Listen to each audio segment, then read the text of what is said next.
Tem alguém aí estressado? É você? Não? Tem alguma outra pessoa que você conhece, que você se relaciona?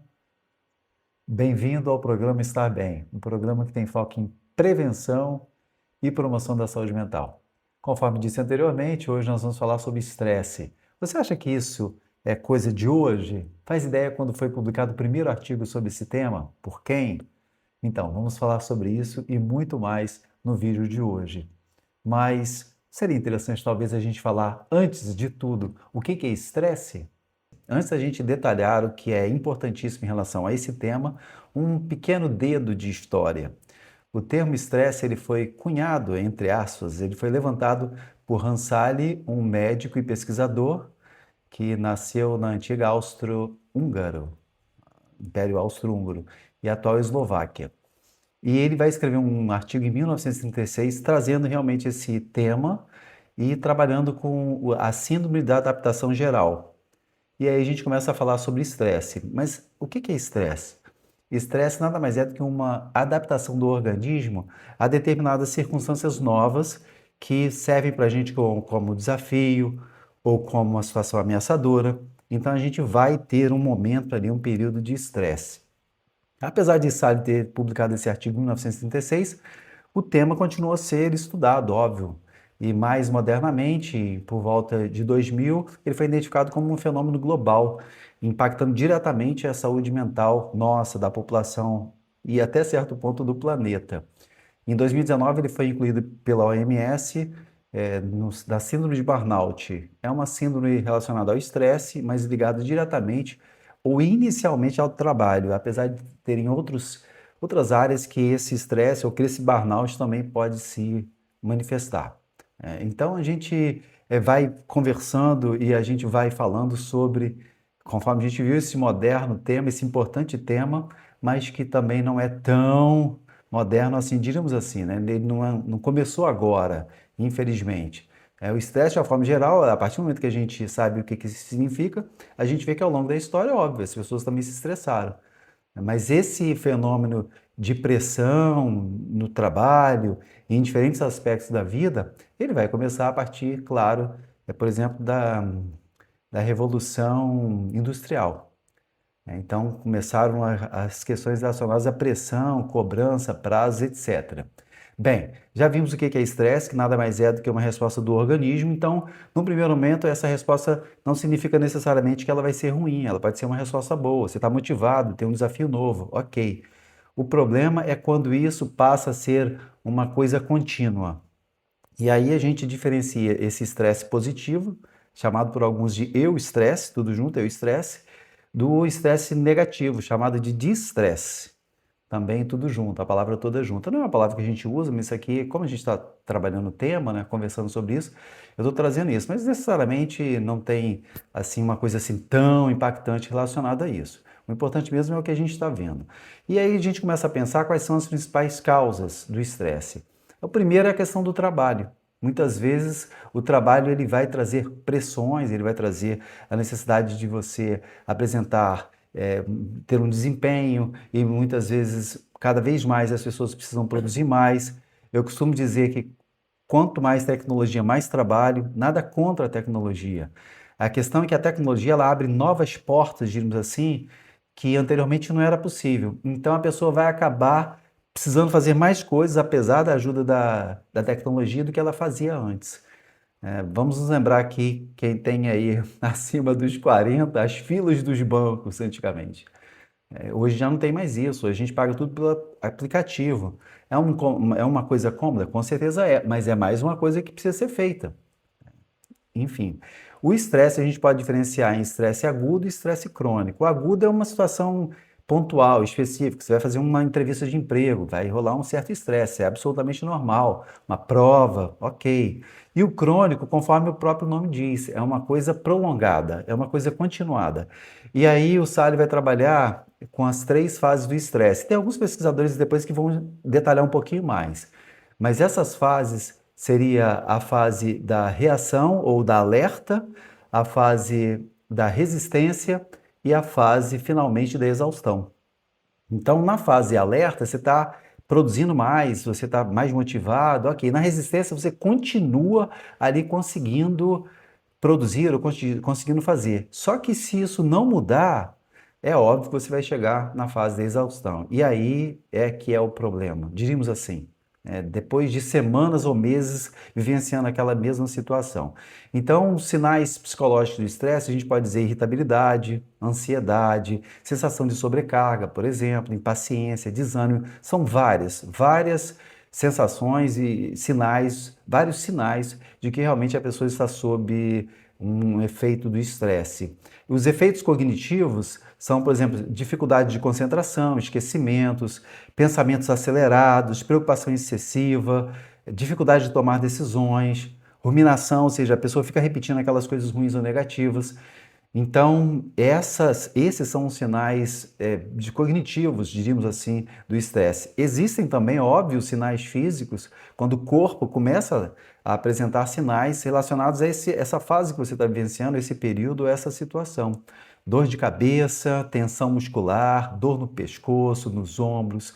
Então, pode ter alterações do sono, problemas gastrointestinais, gastrointestinais. Então, tem várias coisas que podem surgir como um efeito direto do estresse sobre o corpo. Existem também a questão dos sinais relacionados à parte social.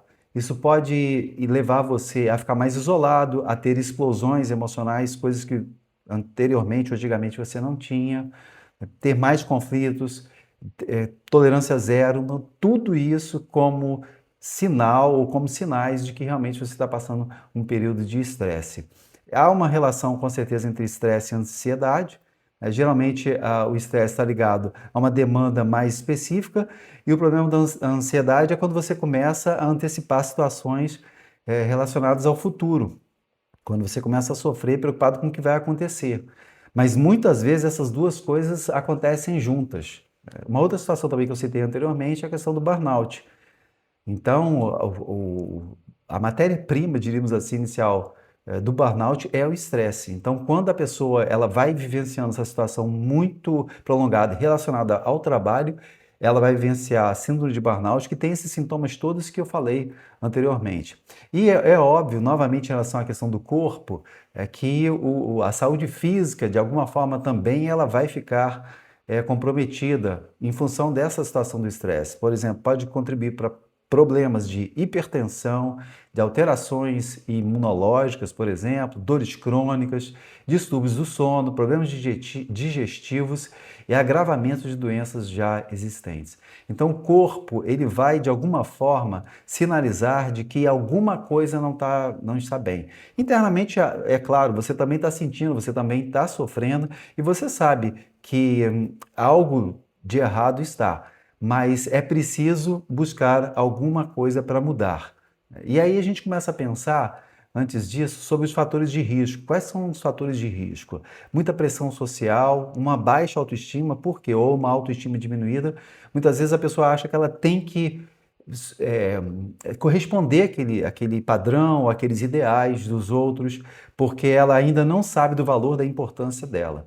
Então, por incrível que pareça, a questão da autoestima, em determinados contextos, uma baixa autoestima, ela pode contribuir também para essa situação da questão de ser um fator de risco. Um ambiente de trabalho também nada saudável. Muitas empresas hoje têm entendido os impactos emocionais, mentais sobre o trabalho e têm buscado, de alguma forma, criar programas para que os seus colaboradores lidem com isso. Conflitos familiares também, então tem vários fatores de risco.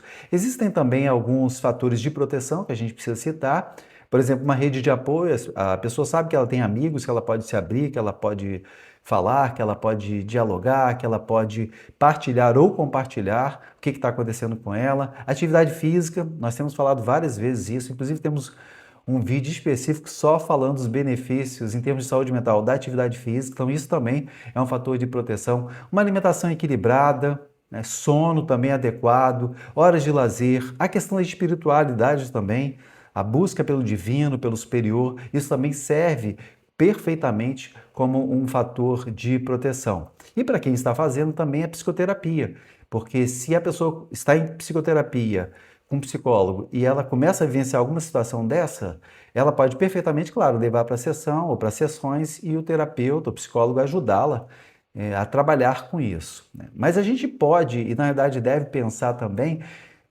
sobre as estratégias para lidar com essa situação de estresse que a pessoa esteja vivenciando. Primeira é aquela respiração profunda, controlada. Já ensinamos aqui no nosso vídeo sobre ansiedade, por exemplo. Nada mais é do que inspirar contando no pensamento 1, 2, 3 ou 1, 2, 3, 4. Segurar o ar dentro de você contando 1, 2, 3 ou 1, 2, 3, 4 e soltar 1, 2, 3, 1, 2, 3, 4. Fazendo isso até você perceber que você está mais calmo, mais tranquilo e que aquela tensão toda passou. Então, isso é um aspecto. Fazer alongamento, escolher ao longo do dia, caso o seu trabalho permita, pequenas pausas onde você tenta se desligar completamente do trabalho e do celular ou do telemóvel aqui em Portugal e das redes sociais, para você dar um descanso mesmo, literalmente, ainda que seja de 5, 10 minutos. Ah, mas o que eu vou fazer? Você pode, se você estiver no home office, trabalhando em casa, você dá uma volta pela casa, vai até a janela, sem problemas. Se tiver no escritório e se permitir, se puder, dar uma volta pelo próprio escritório, ao redor, enfim, para dar uma respiradinha e voltar. É porque a caminhada breve, ela também ajuda essa questão de estratégias para reduzir de uma forma imediata o estresse. Beber água, isso é importantíssimo, a água é um dos remédios naturais, a gente precisa beber. E conforme reforçar o que eu havia dito há pouco, dar uma saidinha um pouquinho daquele ambiente. Só para dar a famosa respirada e depois você volta para prosseguir.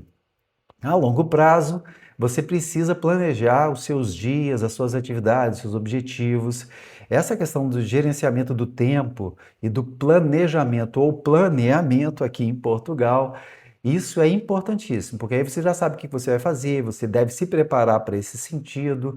Fazer a higiene do sono, a gente explicou o que é isso em relação ao nosso vídeo sobre sono, a importância do sono. É essencial todos nós dormirmos bem, o sono também é um remédio natural, enfim, fortalecer ou aumentar a nossa rede de apoio, aumentar o número de pessoas que a gente faz contato de uma forma saudável, isso aí, ou fortalecer o vínculo, a ligação, o relacionamento que nós já tínhamos com alguns amigos que a gente não manda uma mensagem já tem um tempo para saber como é que eles estão. Então, tudo isso vai nos ajudar a lidar com essas situações.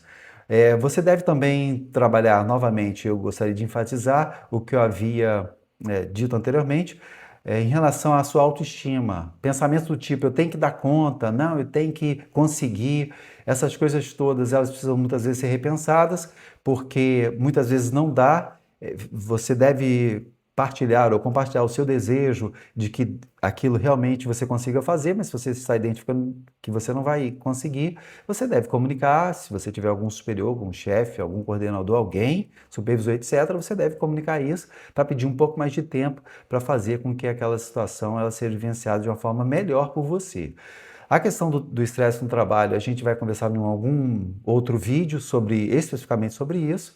Mas, novamente, há várias coisas que devem ser feitas pelas empresas para que elas ajudem realmente os seus colaboradores a lidarem com isso. Em relação também à questão do estresse familiar, relacional, enfim, isso também muitas vezes pode acontecer no relacionamento a dois, na educação dos filhos, às vezes doença dos filhos, às vezes chateações na família, tudo isso precisa ser dialogado, precisa ser conversado para que as pessoas lidem de uma forma melhor. Modernamente é considerado também estresse financeiro, porque as dívidas, para a maioria das pessoas, elas têm um impacto muito ruim ou muito negativo em termos de culpa, em termos de pressão, em termos de cobrança. Para as pessoas normais, isso é uma coisa absolutamente comum. Então, isso também precisa ser visto e deve ser identificadas as formas de lidar com isso, tá? As melhores maneiras de lidar com isso. E você também fazer uma coisa essencial, buscar separar, sabendo que as outras pessoas, sejam colegas de trabalho, seja cônjuges, seja filhos, seja amigos, elas não são culpadas dos seus conflitos. Eu sei que muitas vezes não é fácil a gente fazer essa separação, mas é essencial você vir trabalhando na sua cabeça. As pessoas do trânsito, por exemplo, elas não são culpadas. Se a gente está atrasado, se a gente está estressado, né? Então, ou ter a prática de uma direção preventiva, ela é essencial. É essencial. E há também, modernamente, o termo de estresse digital, excesso de redes sociais. A gente ainda vai falar sobre isso em algum vídeo específico, comentando ainda mais sobre a questão dos malefícios de muito tempo estar ligado ali nas redes sociais, estar ligado a muita coisa de mensagens, enfim, do scrolling, ou seja, de ficar rodando telas, etc. Então, nada disso é saudável. No fundo, a gente queria viver sem estresse, mas modernamente, diríamos assim, não tem como. Não tem como. Então a gente precisa desenvolver habilidades para lidar com os estresses da vida, com as pressões da vida, e que essas pressões ou essas dificuldades elas não nos adoeçam. Então é essencial a gente fazer isso, ou seja, entender que, primeiro, a gente de alguma forma sempre vai estar envolvido em alguma situação estressante, mas que a gente deve tentar manter o controle, ou aqui em Portugal, o controlo, para que a gente lide da melhor forma possível, buscando práticas saudáveis, conforme a gente viu no nosso vídeo, buscando separar também os nossos conflitos de outras pessoas para que as coisas não fiquem mais difíceis no relacionamento a dois, ou com os filhos, ou com os colegas de trabalho, ou com os amigos, etc., para que a gente tenha e vivencie dias melhores. Estamos terminando o nosso vídeo sobre estresse e eu gostaria de falar duas coisinhas mais. Diante de determinadas situações muito estressantes, onde nós nos sentimos ameaçados, três respostas imediatas a gente pode dar. A primeira é luta, ou seja, enfrentamento. A segunda é fugir. E a terceira é o congelamento, a gente congelar, a gente não conseguir sair durante um determinado tempo daquela situação. Só que são situações realmente mais complicadas, mais difíceis e, num primeiro momento, de estresse agudo, conforme a gente viu, ou seja, uma situação pontual. Se você está lidando com a questão do estresse, se você não está conseguindo, ou se você já fez tudo isso que a gente viu no nosso vídeo de hoje, como fator de proteção, de prevenção, e nada disso está funcionando, é essencial você buscar ajuda profissional. Busque um psicólogo para poder ajudar você para lidar melhor com a sua saúde mental e lembre-se, emocional melhor, vida melhor. Portanto, cuide-se. Se você gostou do nosso conteúdo, comente, curta e compartilhe. Se você se lembrou de alguém que você está entendendo que está estressado, envie, encaminhe esse vídeo para essa pessoa. Pode ser que venha ajudá-la. E nos siga nas nossas redes sociais para que você continue recebendo novos conteúdos que têm como proposta, como objetivo, ajudá-lo em relação à sua saúde mental. Muito obrigado e até o nosso próximo vídeo.